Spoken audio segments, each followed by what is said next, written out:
Hello, third grade. We're going to read Chapter 8 of The Mouse and the Motorcycle. Chapter 8 is called A Family Reunion. And at the top of this page, we can see the family of mice all gathering together. The next thing Ralph knew, his mother was shaking him by the shoulder. "Wake up," she said. "Ralph, wake up. Room service has brought us another meal." Room service? Ralph rubbed his eyes, not believing what he had heard. Room service has brought our dinner? Yes, a real feast. A whole blueberry muffin and a chocolate chip cookie, said Ralph's mother. Get up. We are having a family reunion. It all came back to Ralph. Oh, room service, he said, understanding at last. You mean the boy, Keith. He is room service to me. Ralph's mother sounded happy and carefree. Ralph sat up. Already his aunts and uncles and many squeaky cousins were arriving by the secret paths in the space between the walls. It was a long time since anyone had had enough food for a family reunion, and there was rejoicing in the mouse nest for everyone but Ralph. He was thinking of the motorcycle he had lost and the promise he had broken. He had a dull, heavy feeling in the pit of his stomach, and he did not feel like celebrating. Why, there's Ralph, squeaked his Aunt Sissy, who thought she was better than the rest of the family because she lived in the bridal suite where, she led her relatives to believe, riches of rice fell to the carpet when the bride took off her hat and the groom shook out his coat.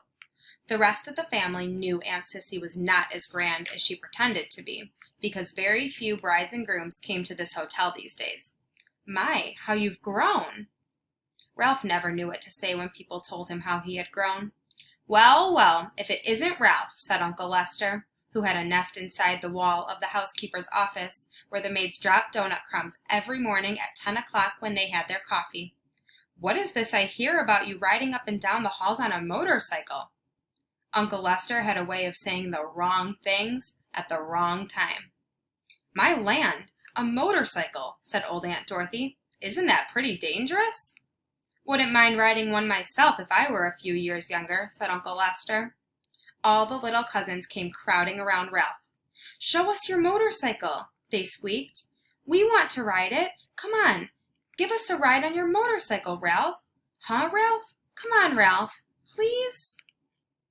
Ralph knew he was expected to be polite to all his relatives, even the squeaky little cousins. Well, embarrassed and ashamed, he looked down at the floor. I sort of lost the motorcycle in a pile of sheets and pillowcases. Lost the motorcycle? Oh, Ralph, cried his mother, genuinely alarmed. Ralph knew what she was thinking. Did this mean the end of room service? Did she have to go back to pilfering crumbs for his brothers and sisters? That's a young mouse for you, said tactless Uncle Lester. Can't take care of anything. If anybody asks me, I think it's a good thing he lost it, said Aunt Dorothy. Riding a motorcycle is just plain foolhardy. All the little cousins looked disappointed and sulky. I don't think he ever had a motorcycle, said one. I bet he just made it up, said another, and the rest agreed. Ralph felt terrible. The family reunion swirled on around him. The muffin and cookie were divided. Cousins fought over the blueberries. Uncles, usually overweight uncles, asked for second helpings. Everyone talked at once. The little cousins finished their dinner and went racing around the mouse nest. The aunts and uncles raised their voices to be heard above the racket their children made. Suddenly there came from the knothole a noise that drowned out the squeaks and squeals of young mice at play. Shh! Not a mouse moved. They looked at one another, too terrified to speak. Psst! Hey, Ralph, come on out, whispered Keith at the entrance to the mouse nest. Ralph's mother gave him a little shove, but no one spoke. With heavy feet, Ralph walked to the knothole, but he did not go out into room 215. What do you want? He asked. You and your family better be quiet in there, or my mother will hear you. You know how she is about mice, Keith said. I don't know why people say things are as quiet as mice. You sound like a pretty noisy bunch to me. Behind Ralph, his relatives began to tiptoe quietly away to their own homes, leaving his mother to do all the cleaning up. "Did you have a nice picnic?" Ralph asked, dreading what he must tell the boy. "Yes, we saw an old mining town with a real jail with bars on the windows." Keith reached into his pocket and pulled out something curved and hard and white with a rubber band and fastened to it with a piece of Scotch tape. "I brought you a present," he said. "Come on out." Puzzled and curious, Ralph squeezed through the knothole. "What is it?" he asked. Whatever the object was, he had never seen anything like it. "Half a ping-pong ball I found down in the game room," said Keith. "See, I padded the inside with thistledown and anchored the rubber band to the top with Scotch tape." Here's Ralph and Keith. "What for?" Ralph still did not understand. "A crash helmet for you." Keith set the half ping-pong ball on Ralph's head and slipped the rubber band carefully around his whiskers until it rested under his chin. "There, that's just right. You need it big so there will be plenty of room for your ears. When you ride a motorcycle, you need a crash helmet." Ralph peered at Keith from under his new crash helmet, which rested lightly on his head. He knew he looked every inch a motorcycle racer, but never in his whole life had he felt so ashamed.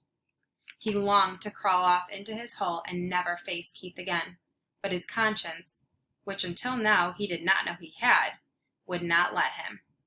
There was nothing to do but stand there in his fine new crash helmet and confess. "You might as well know," he told Keith. "I lost the motorcycle." "Lost the motorcycle?" Keith, who had been kneeling, sat back on his heels. "But how?" "I rode it by mistake into a pillowcase in a heap of linen on the floor, and it got dumped into the laundry hamper," confessed Ralph. "You rode it into the pillowcases?" repeated Keith. "But you weren't supposed to ride it in the daytime. You promised." "I know," agreed Ralph miserably. "I didn't exactly mean to ride it." "But you did." Keith's voice was accusing. "Well, you see, the maid was vacuuming under the bed, and began Ralph and stopped. "Oh, what's the use? I wrote it and I lost it, and it's probably gone to the laundry by now, and I'm sorry." The boy and the mouse were silent.